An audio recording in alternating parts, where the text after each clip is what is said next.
Selama ini heboh artis tak ditangkap karena kasus prostitusi online. Baru, secara jelas terungkap sosok yang dimaksud adalah Tania Ayu Siregar. Pengadilan Negeri Bandung yang menangani kasus tersebut menjatuhkan hukuman kepada 4 terdakwa yang bertugas sebagai muncikari.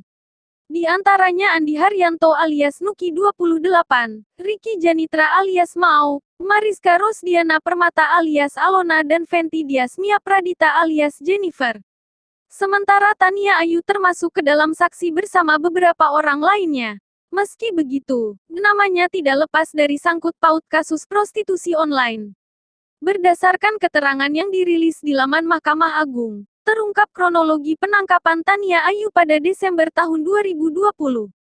Subdit 4 Unit I Direktorat Reserse Kriminal Khusus Polda Jawa Barat melakukan patrol siber di jaringan internet.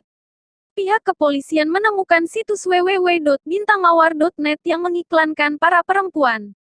Salah satu pengiklan yang dicurigai terlibat prostitusi online adalah akun Nuki 28. Ia bersama rekannya, mau ditangkap pada tanggal 15 Desember tahun 2020. Menyusul dua lainnya adalah Alona dan Jennifer. Subdit 4 Unit I Direktorat Reserse Kriminal Khusus melakukan undercover by dengan memesan saksi Tania Ayu melalui akun Nuki 28. Demikian keterangan yang dikutip dari laman Mahkamah Agung, Kamis tanggal 22 Juli tahun 2021. Tania Ayu menghubungi saksi lain, Fikri Agustian untuk mengantarkannya ke Bandung pada tanggal 17 Desember tahun 2020.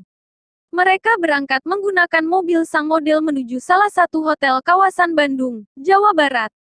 Saksi, Fikri Agustian, mengetahui, mengantar saksi Tania Ayu sebagai wanita pesanan. Demikian keterangan di situs Mahkamah Agung. Tania Ayu kemudian diamankan Polda Jabar pada tanggal 17 Desember tahun 2020 sekira pukul 17.10 waktu Indonesia Barat. Dalam keterangannya di Ditreskrimsus Polda Jabar, perempuan 30 tahun ini mengaku memasang tarif puluhan juta rupiah. Diperoleh pengakuan, saksi Tania Ayu suka dipesan melalui akun Nuki 28. Bayaran short time rep 30 juta, dan long time menginap rep 70 juta, bunyi dalam keterangan tersebut.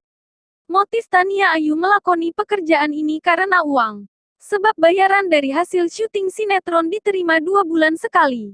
Guna memenuhi tanggung jawab seperti membayar gaji asisten, Tania Ayu mau tidak mau terlibat prostitusi online.